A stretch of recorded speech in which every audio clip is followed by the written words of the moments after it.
हमारे अपने शहर के ही लोग इतने बेबस और मुर्दा हो चुके हैं, जिंदा लाशों की तरह अगर वो चल रहे हैं और ये दावा कर रहे हैं, जाइए आपको बुड्डी लाइन की होटलें चौराहे भरे पड़े मिलेंगे, रोशन गेट के ऊपर नौजवान लड़के भरे पड़े मिलेंगे, किरारपुरा कटकट गेट की होटलों के अंदर बैठने के लिए जगह नहीं रहेगी, भरे पड़े हैं वहां पर। मैं ये किसके लिए, हम किसके लिए कर रहे हैं? ये कैमरा पुलिस का है,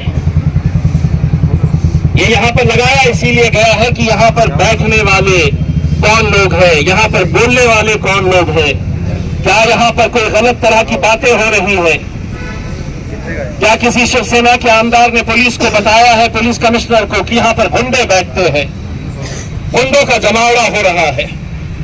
आम खास मैदान के ऊपर मैंने आईजे फेस्टिवल किया, 21 दिन का फेस्टिवल था, बैठने के लिए जगह नहीं रहती थी, बैठने के लिए जगह नहीं रहती थी। क्रिकेट देखने आ रहे हैं, फुटबॉल देखने आ रहे हैं, गजलों का प्रोग्राम, कव्वाली सुनने के लिए आ रहे हैं। कहां मर गए हैं,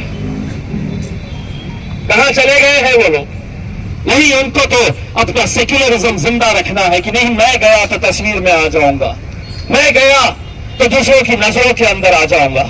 कल हम मुशायरे का प्रोग्राम रखते हैं, बड़े बड़े शोरा को बुलाते हैं, पहली सफ में बैठने के लिए मरेंगे, पहली सफ में बैठना है मुझे। इतने जो लोग यहां पर खड़े हैं, ये तो मेरे हिसाब से कटकट गेट के अंदर 4 होटलों के अंदर बैठे होंगे। क्या ये सच्चाई नहीं है? बुड्डी लाइन के चौराहे पे चले जाइए, भूख हड़ताल है, फिर बिरयानी क्यों खा रहे थे? फिर बिरयानी कैसी खाई गई? आपने तो बोला था कि अनशन रहेगा करके, 10 मिनट में मैंने खत्म कर दिया भूख हड़ताल, क्योंकि बिरयानी खिलाना था मेरे को। क्या करता तो फांसी पे लटकाएगा मुझे? हाँ कि नहीं, तुमने बोले थे कि भूख हड़ताल पे रहेंगे तो भूखे रहना था और मर जाना था। नहीं, मैंने बोला जितने रहेंगे यहां पर खा पी के मस्त तंदुरुस्त रहेंगे, बिरयानी भी खाएंगे और नान खलिया भी खाएंगे। अब पुलिस मेरे साथ खेल रही है, मैं उनके साथ कैसा खेलता हूं देखिए। जेल जाने से कोई डरता नहीं है ना, केस से कोई डरता नहीं है। अब ऐलान करूंगा कि सिटी चौक पुलिस स्टेशन के सामने 5000 लोग लाइन लगा के खड़े रहेंगे, ये बोलने के लिए कि उसमें मैं भी शामिल था।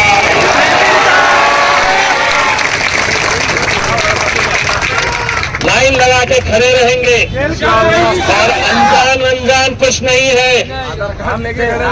बोलना मेरा नाम ये है, मैं कैंडल लेकर मोमबत्ती, बड़ी मोमबत्ती लेकर चल रहा था गेट तक। मेरा नाम लिखो, क्योंकि मेरा नाम है, मैं कोई अनजान नहीं हूं। तो मेरे खिलाफ करो, मैं 5000 लोगों को पुलिस स्टेशन के सामने खड़े करूंगा, तुम सबको मेरे साथ चलना होगा। एक दूसरी बात, अगर जोर जबरदस्ती से अगर ये आंदोलन को बंद करने की कोशिश की गई, मैं सरकार और प्रशासन को बताना चाहता हूं कि यह आंदोलन कुछ भी नहीं है। इससे बड़ा आंदोलन मैं खड़ा करूंगा अगर जबरदस्ती अगर इसे बंद करने। आप सबको मैं अदबन गुजारिश करना चाहूंगा कि मैं रहूं ना रहूं, ये लड़ाई आप लोगों की, हम सब की लड़ाई है कि आवाज अदालत तक भी पहुंचनी चाहिए, वरना सरकारी वकील तो खड़े रहकर यूं कह देगा कि साहब कोई नहीं था विरोध करने वाला। और मैं अगर ये पेंडोल भरा हुआ देखूं, मैं अगर इस सड़क के ऊपर लोगों का हुजूम देखूं, तो मुझे भी फख्र होगा कि एक इम्तियाज जलील वहां चला गया है, लेकिन इतने इम्तियाज जलील यहां पर मौजूद हैं।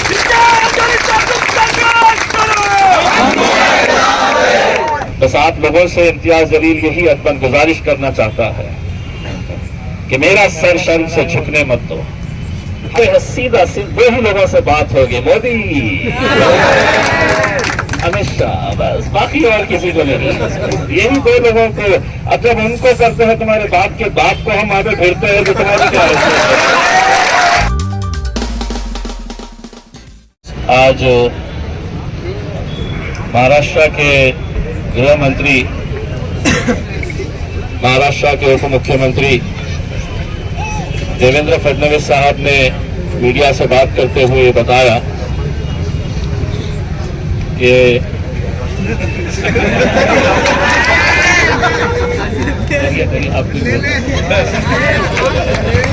ये बताया है कि यह आंदोलन अब बंद कर देना चाहिए। तो मैंने ये फैसला लिया है आपके बोलने के ऊपर, यह आंदोलन बंद नहीं होगा।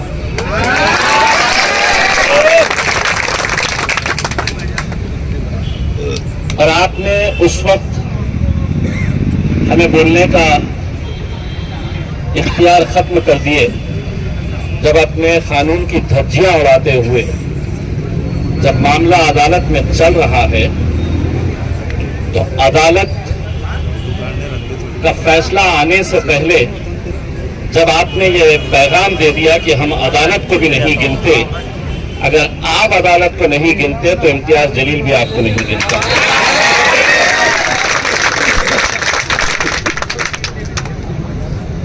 मुझे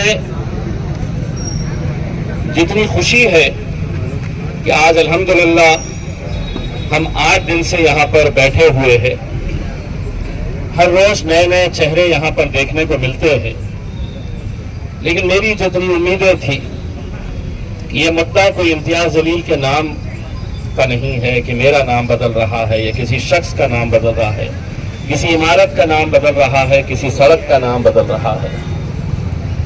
ये हमारे शहर का, हमारी पहचान का नाम बदलने के बावजूद भी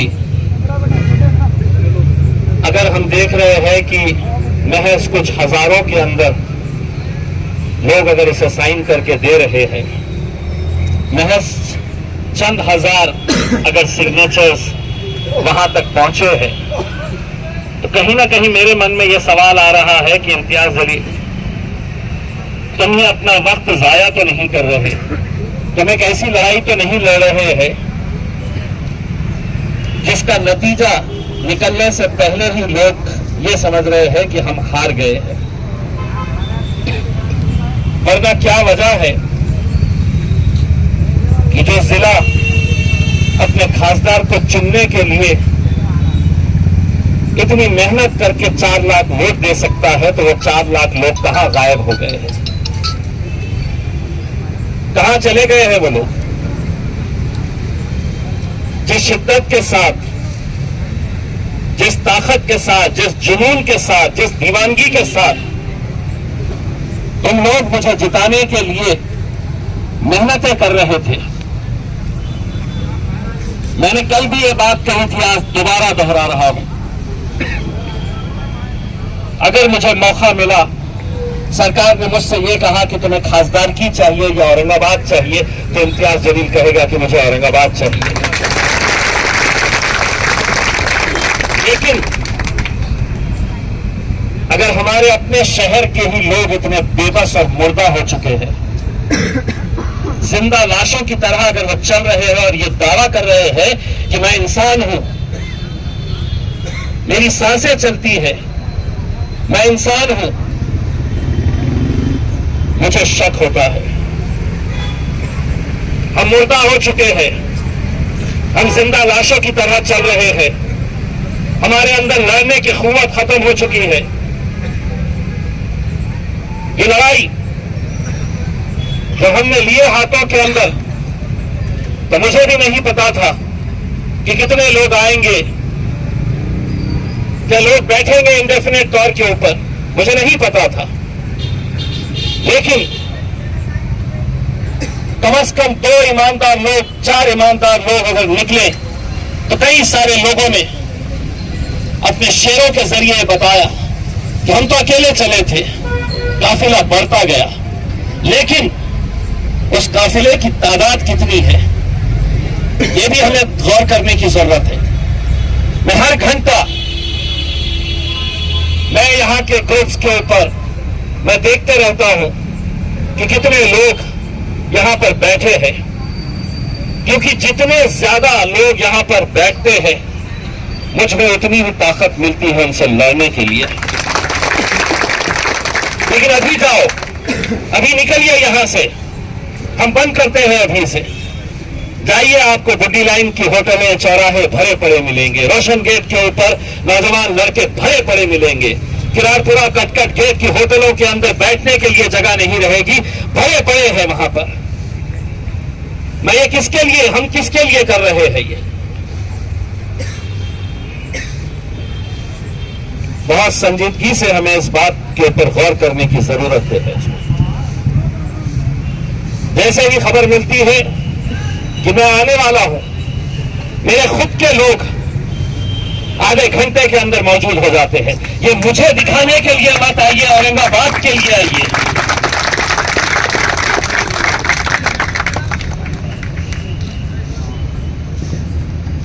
मेरे भाइयों, आपने देखा होगा कि जिस आंदोलन को आपने शुरू किया है उसकी गूंज कहां तक सुनाई दे रही है। विधानसभा के अंदर, विधान परिषद के अंदर हर मंत्री, आमदार, हर एक की जबान के ऊपर यह है।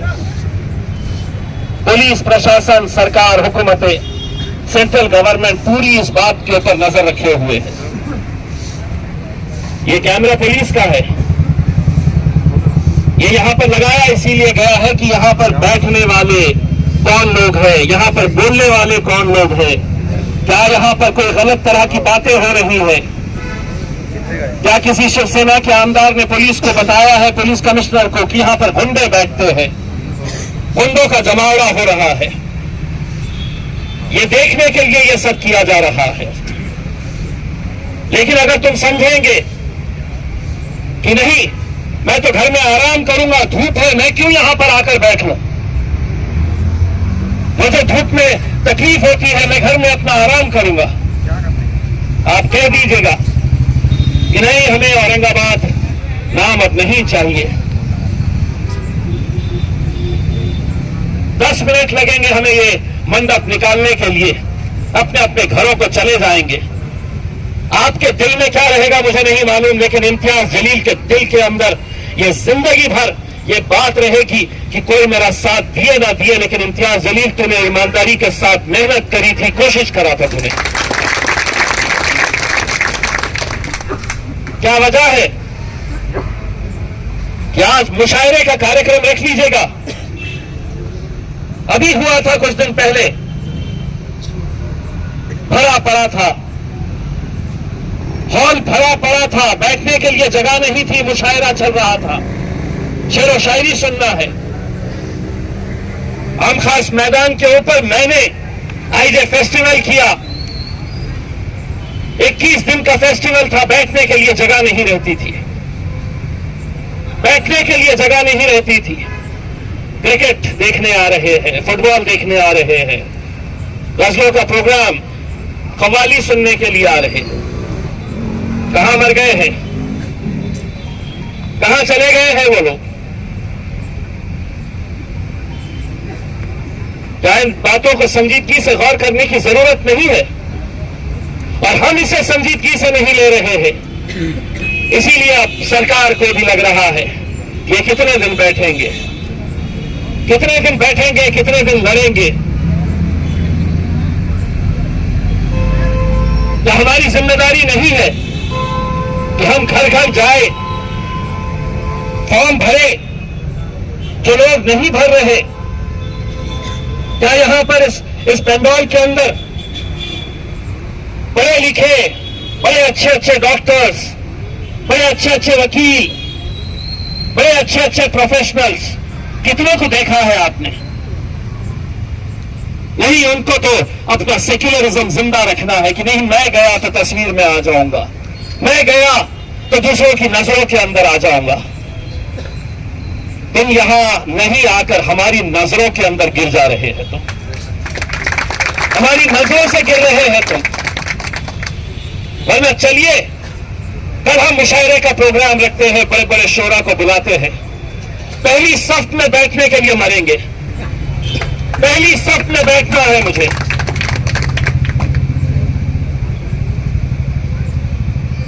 मैं कोई देखिए, मुझ पर भी बहुत इल्जाम लगते हैं, बहुत इल्जाम। आप मेरा फेसबुक पेज खोल के देखिएगा, मेरी इस तकरीर के बाद आप देखिएगा मेरे फेसबुक पेज के ऊपर अगर 500 कमेंट्स आते हैं तो 400 सिर्फ मुझे गालियां देने वाले आते हैं, सिर्फ गालियां देते हैं मुझे। तुझे अगर इतना ही है तो पाकिस्तान चले जा। मैं क्या जवाब दूं उन्हें? क्या बोलना चाहिए मैंने उन्हें कि नहीं, मैं मुट्ठी भर लोगों को लेकर यहां पर बैठा हुआ हूं और बहुत बड़े एक मकसद को हासिल करने की मैं कोशिश कर रहा हूं। मुट्ठी भर लोगों को, हमारी आबादी क्या है? इतने जो लोग यहां पर खड़े हैं, ये तो मेरे हिसाब से कटकट गेट के अंदर 4 होटलों के अंदर बैठे होंगे। क्या ये सच्चाई नहीं है? बूटी लाइन के चौराहे पे चले जाइए। मैंने तो आज बार बार ये बात दोहरा रहा हूं उन तमाम सियासी पार्टियों को कि तुमसे अगर इम्तियाज जलील से तुम्हें शिकायत है, तुम अपना मंडप बाजू लगा लो, मेरे साथ मत आओ, या बोलो कि इसका नेतृत्व हम करेंगे, इम्तियाज जलील तो हमारे पीछे रहना, इम्तियाज जलील तुम्हारे पीछे रहने के लिए तैयार है। अलग अलग सियासी पार्टी के लोग कैसा न कैसा निशाना बनाने की कोशिश कर रहे हैं। मीडिया वालों को अब यह आंदोलन कम नजर आ रहा है, हमारी बिरयानी ज्यादा नजर आ रही है। आप बिरयानी निकाल रहे थे, आप बिरयानी निकाल के दे रहे थे, वो खबर बन गई है। आपने बोले थे भूख हड़ताल है, फिर बिरयानी क्यों खा रहे थे? फिर बिरयानी कैसी खाई गई? आपने तो बोला था कि अनशन रहेगा करके। अगर डिक्लेयर मैंने किया था भूख हड़ताल रहेगी तो 10 मिनट में मैंने खत्म कर दिया भूख हड़ताल, क्योंकि बिरयानी खिलाना था मेरे को। क्या करता तो फांसी पे लटकाएगा मुझे? हाँ कि नहीं, तुमने बोले थे कि भूख हड़ताल पे रहेंगे तो भूखे रहना था और मर जाना था। नहीं, मैंने बोला जितने रहेंगे यहां पर खा पी के मस्त तंदुरुस्त रहेंगे, बिरयानी भी खाएंगे और नान खलिया भी खाएंगे। तो रिपोर्टर को मैंने पूछा खाया क्या कभी नान खलिया? तो खबर यही कि नहीं, बिरयानी फिर इम्तियाज जलील निकाल रहा है बोले भगोने में से। वो इसलिए उन्हें भी लग रहा है कि यहां पर जिस संजीदगी के साथ हमें बैठना है, जिस संजीदा मुद्दे को लेकर हमें आगे बढ़ना है, कहीं ना कहीं उससे हम भटक रहे हैं। तो इसीलिए उन्हें बिरयानी नजर आ रही है, इसीलिए उन्हें दूसरी अलग अलग बातें नजर आ रही है। मेरे भाइयों, लोकसभा का अधिवेशन शुरू होने वाला है। मुझे यह मुद्दा लोकसभा के अंदर भी उठाना है। क्या इसका मतलब यह रहेगा कि इम्तियाज जलील तुम दिल्ली चले गए तो हम अपने घर चले गए? ये लड़ाई आप लोगों की है, ये लड़ाई हम सब की है, हम सबको मिलकर लड़ना है सर। आज ये अल्लाह का शुक्र है कि इम्तियाज जलील को इस मुकाम के ऊपर आप लोगों ने पहुंचाया है।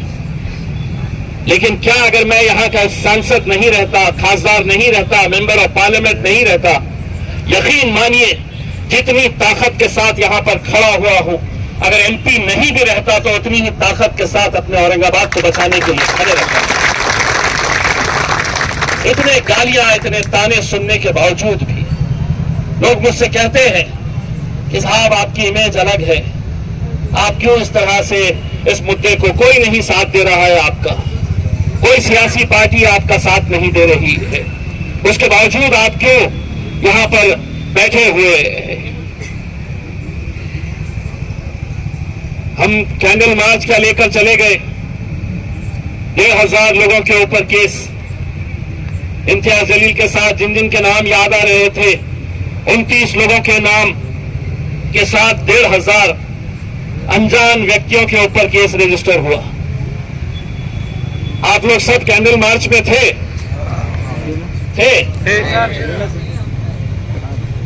अब पुलिस मेरे साथ खेल रही है, मैं उनके साथ कैसा खेलता हूं देखिए। जेल जाने से कोई डरता नहीं है ना, केस से कोई डरता नहीं है। अब ऐलान करूंगा कि सिटी चौक पुलिस स्टेशन के सामने 5000 लोग लाइन लगा के खड़े रहेंगे, ये बोलने के लिए कि उसमें मैं भी शामिल था।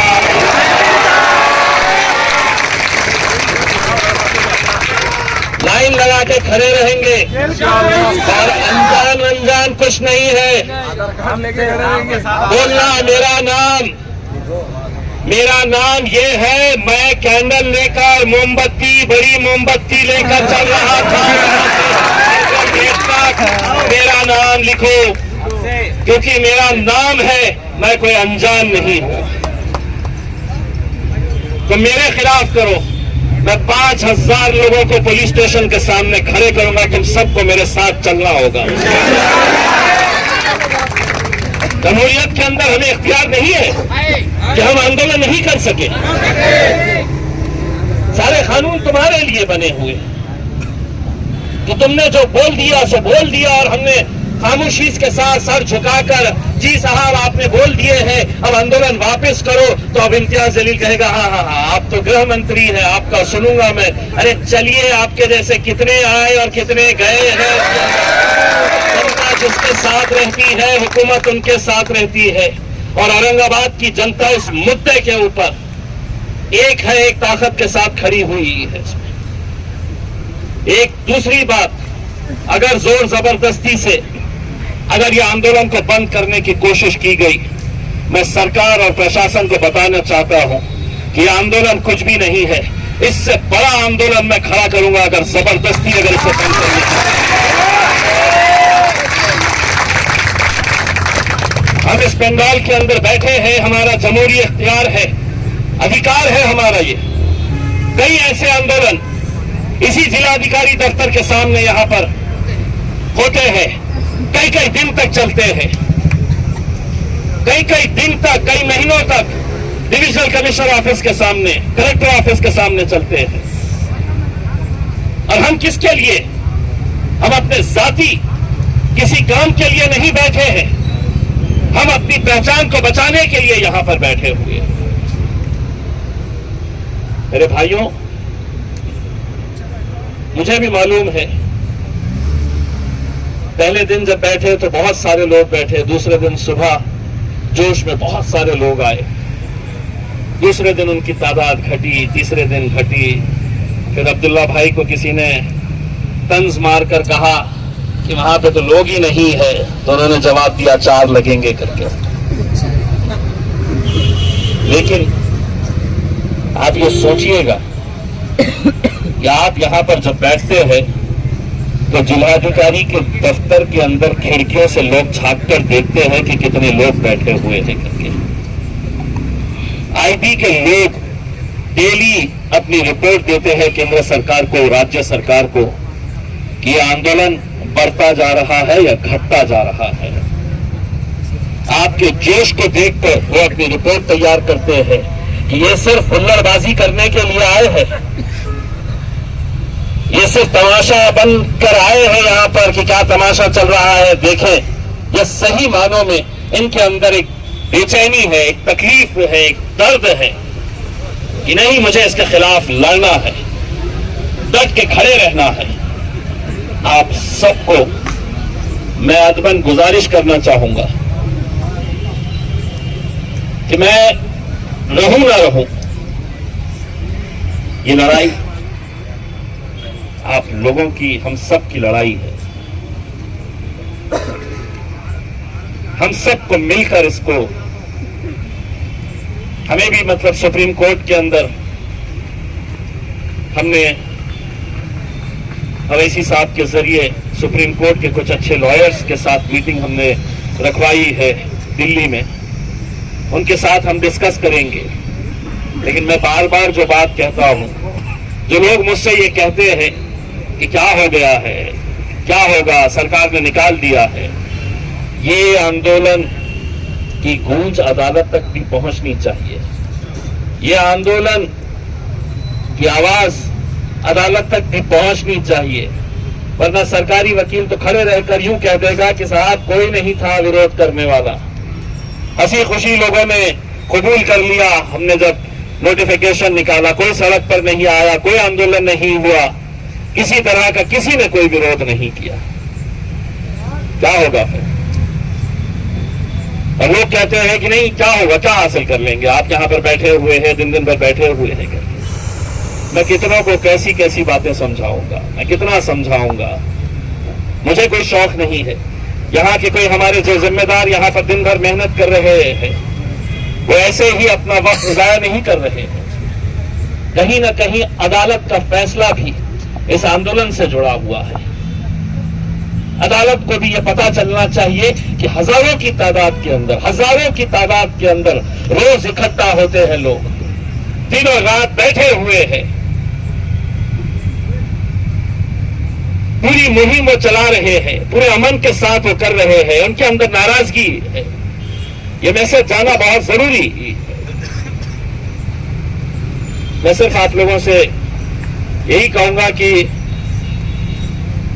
मैं अगर दिल्ली में सुप्रीम कोर्ट के अंदर ये लड़ाई क्या कैसी हो सकती है, हाई कोर्ट के अंदर अभी मामला चल रहा है, हाई कोर्ट के अंदर भी 27 तारीख के दिन की जो डेट है उसमें हम क्या कर सकते हैं, इन सब बातों के लिए हमें वहां पर भी जाकर चर्चा करने की जरूरत है। मैं आप लोगों से यही गुजारिश करूंगा कि जब मैं इलेक्शन लड़ रहा था 2019 का, तो मैंने एक नारा दिया था कि हर कोई अपने आप को इम्तियाज जलील, मैं भी इम्तियाज जलील हूं।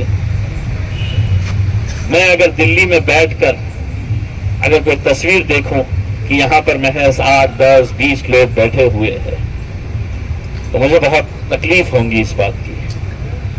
और मैं अगर ये पेंडोल भरा हुआ देखूं, मैं अगर इस सड़क के ऊपर लोगों का हुजूम देखूं तो मुझे भी फख्र होगा कि एक इम्तियाज जलील वहां चला गया है, लेकिन इतने इम्तियाज जलील यहां पर मौजूद हैं।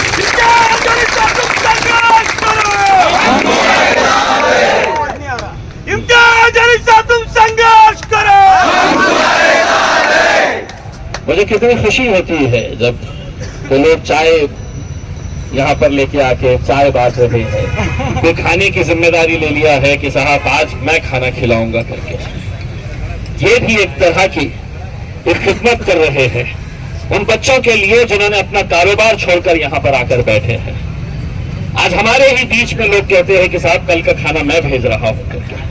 मैं भी चाहता हूं कि एक पब्लिक मूवमेंट बनना चाहिए इसमें कि मैं नहीं आ सक रहा हूं तो चलिए जो बच्चा बैठा हुआ है उसको कम से कम मैं चाय पिलाऊं, उसको कम से कम मैं खाना खिलाऊं करके। एक पब्लिक मूवमेंट है, कोई हम किसी के दावत में नहीं आए हैं, किसी की शादी में या किसी का लंगर नहीं चल रहा है यहाँ पर। ये मूवमेंट बनना चाहिए उसमें। जब इस्तेमाल होता है तो आपने देखे हैं कि हर इंसान अपने हिसाब से उसमें खिदमत करता है, तो खुद जाकर वहां पर करता है, कुछ अनाज भेजता है, एक मूवमेंट रहता है। एक अच्छा काम के लिए मैं अपना हाथ बढ़ा रहा हूं, ये भी किसी तरह से एक ऐसा ही हमारा इज्तिमा है जिसके अंदर हम यहां पर आज आपको लग रहा होगा कि ये तो शहर का नाम बदला जा रहा है, इसका दीन से क्या लेना देना है, लेकिन आप समझ नहीं रहे हैं ये तो सिर्फ शुरुआत है, ये सिर्फ शुरुआत है। कल अगर यही सरकार ने अपने आंकड़ों के बलबूते के ऊपर कि मेरे पास तो हुकूमत है, मैं ये फरमान जारी कर दूंगा कि अब अनीस के सर के ऊपर टोपी नहीं रहेगी, वो जब सड़क के ऊपर निकलेगा तो उसके सर पे टोपी नहीं रहनी चाहिए, क्योंकि यूनिफॉर्म सिविल कोड है इस देश के अंदर। अब अपनी मजहबी शिनाख्त तुम सड़क के ऊपर नहीं दिखा सकते और कर सकती है, क्योंकि हम तो मुर्दार हो चुके हैं, हम तो मर चुके हैं, हम तो जिंदा लाशों की तरह अपनी जिंदगी गुजार रहे हैं, हमें क्या लेना देना है इसमें। साहब मैं थोड़ी टोपी पहनता हूं, ये तो अनीस पहनता है, अनीस के सर पे से टोपी निकली है, मेरा क्या लेना देना है इसमें। शुरुआत सिर्फ यहां से होगी, कभी हिजाब के ऊपर चले जाएंगे। हम लड़ रहे हैं इसलिए हम बच रहे हैं। सीए एनआरसी के वक्त में अगर हमारी माएं बहनें नौजवान महीनों तक अगर शाहीन बाग बनाकर पूरे हिंदुस्तान में अगर नहीं बैठते तो आज सीए एनआरसी लागू हो जाता। इसीलिए हम सलाम करते हैं उन बहनों का, उन माओं का जो महीनों तक सड़कों पर बैठी है। आप लोग जिम्मेदारी लीजिए, अपने मोहल्ले के अंदर अपने पड़ोसी के पास जाइए, पूछिए कि तूने फॉर्म भरा है या नहीं भरा है। वो फॉर्म्स भरिएगा, भर के सबमिट करिएगा। इतना काम तो हम कर सकते हैं। अगर फॉर्म्स नहीं है तो किसी से मदद लीजिएगा, यहां से फॉर्म्स कलेक्ट करिएगा। हमारे वॉलंटियर्स को बोलिएगा कि मैं जाऊंगा, मुझे फॉर्म दीजिएगा, मैं भर कर लेकर आऊंगा। इतना काम भी अगर हम नहीं करेंगे और ये उम्मीद करेंगे कि नहीं अब ये फैसला आ जाएगा क्योंकि हम बैठे हुए हैं यहां पर, तो नहीं होने वाला। हर तरह की लड़ाई हम ऑब्जेक्शन जितने ज्यादा डालेंगे, कहीं ना कहीं अदालत के अंदर वो गट्ठे हम ले जाकर अदालत के सामने रखेंगे कि अगर इतने ऑब्जेक्शंस आए हैं, लोगों की ये भावना है, लोगों की ये मांग है, तो तुम्हें इसकी दखल लेनी होगी। अगर आएंगे ही नहीं, आएंगे ही नहीं। आप पूछिए नौजवान लड़कों से, चलते चलते पूछिए कि तूने फॉर्म भरा है क्या करके, कितने लोग कहेंगे आपको। निकलिए घरों के बाहर, अगर यहां नहीं बैठ रहे हैं तो जाइए पड़ोस में, अपने मोहल्ले के अंदर जाइए। अल्लाह ने हमको सब कुछ दिया है। ये बच्चे जो यहां पर आए हैं बोल नहीं सकते हैं, हमको तो अल्लाह ने जबान दी है, हम तो अल्लाह का शुक्र अदा करना चाहिए। लेकिन अगर आज यही हालत रही तो हमसे तो अच्छे ये है कि कम से कम इनके अंदर जज्बा है कि हम बोल नहीं सकते हैं, लेकिन जाके कम से कम इनके साथ खड़े रहेंगे, ताकत देंगे इन्हें। दोस्तों, मैं जिस हालात से गुजर रहा हूं, तो शायद इस बात का आपको अंदाजा भी नहीं होगा कि किस तरह का प्रेशर मेरे ऊपर बना रहता है ये मंडप उठाने के लिए, ये आंदोलन को खत्म करने के लिए। लेकिन इसके बावजूद भी अगर मैं डट कर खड़ा हुआ हूं तो उसकी वजह सिर्फ यही है कि मेरी हिफाजत मेरी अल्लाह करने वाला है, मेरा रब करने वाला है। आज जिस तरह के मैसेजेस मुझे आते हैं, आज जिस तरह के व्हाट्सएप के ऊपर जो लोग कैसी कैसी बातें लिखकर भेजते हैं, मैं उसको इसलिए ओपन नहीं करता हूं, मैं इसलिए ऐसे सामने नहीं लेकर आता हूं कि मुझे यह लगता है कि कहीं ना कहीं कोई दीवाना इसके ऊपर कोई रिएक्ट ना कर दे, कोई गलत तरह का उसी लहजे के अंदर जवाब न दे दे। आज क्राइम ब्रांच के अंदर, पुलिस कमिश्नरेट के अंदर एक स्पेशल सेल बनाया गया है।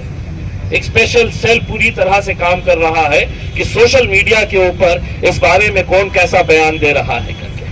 पूरी टीम्स बैठी हुई है सिर्फ इस बात के ऊपर नजर रखने के लिए कि व्हाट्सएप के ऊपर कौन मैसेज डाल रहा है, कौन फेसबुक के ऊपर क्या मैसेज डाल रहा है करके। आपका जोश, आपका जज्बा, आपका गुस्सा जो है, अगर आपको निकालना है तो आप वो गुस्सा उन फॉर्म्स के ऊपर निकालिए जो आपको गवर्नमेंट ने एक मौका दिया है कि अगर तुमको नहीं चाहिए तो भरो फॉर्म, ऑब्जेक्शन भर के दो हमारे पास। 5,000, 6,000, 8,000। क्या वजह है कि आप लोग, मैं हमारे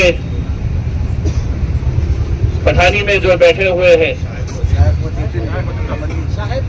शाहिद मतीन साहब, पहले दिन से मैं देख रहा हूं, सुबह से लेकर रात तक, रात से लेकर सुबह तक वो यहां पर बैठे रहते हैं।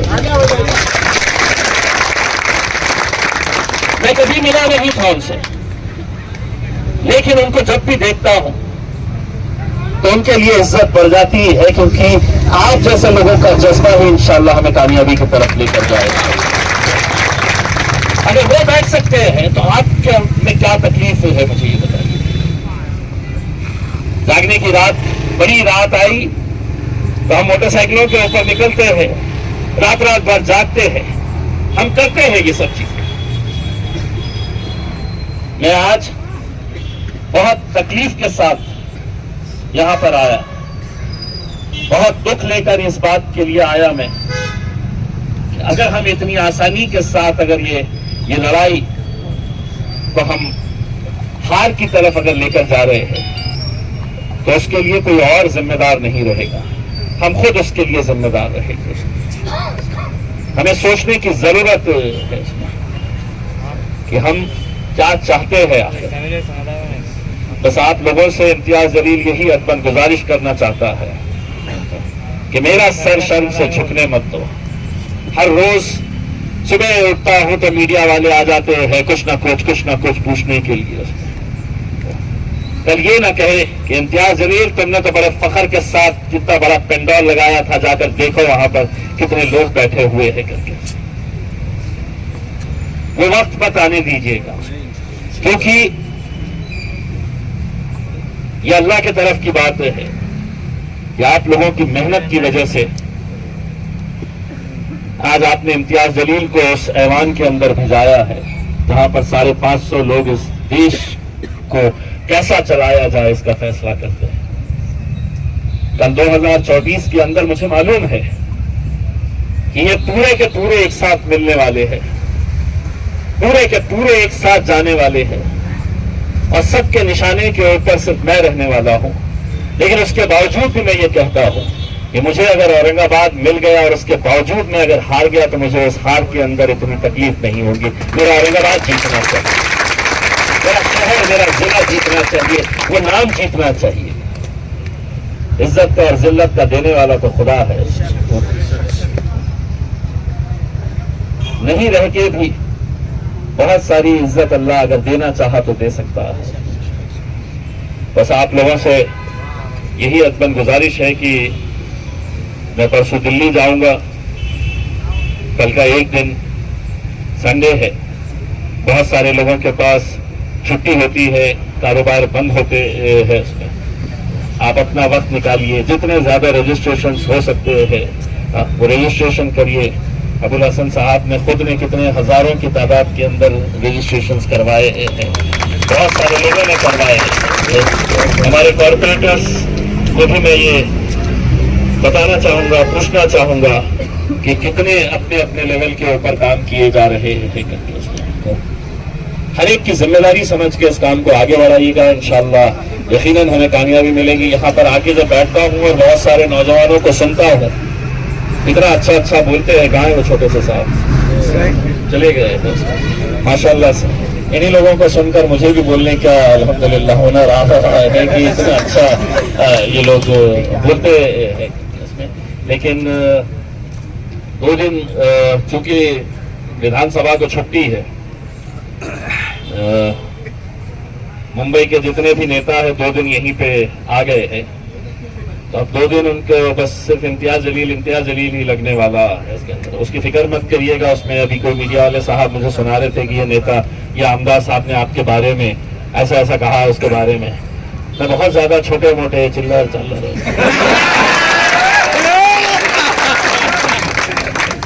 बहुत ज्यादा देता नहीं है। दुश्मन भी हो तो अपने मयार का हो, अपने लेवल का रहा तो फिर बात करने में भी मजा आती है। और वैसे भी साहब बस दिल्ली में जाकर है तो अब छोटे मोटे नेताओं को तो बोलते हैं, क्योंकि सीधा 2 ही लोगों से बात होगी, मोदी अमित शाह, बस बाकी और किसी को नहीं। यही 2 लोगों को, अब जब उनको करते हैं तुम्हारे बाप के बाप को हम आगे फिरते हैं तो तुम्हारी क्या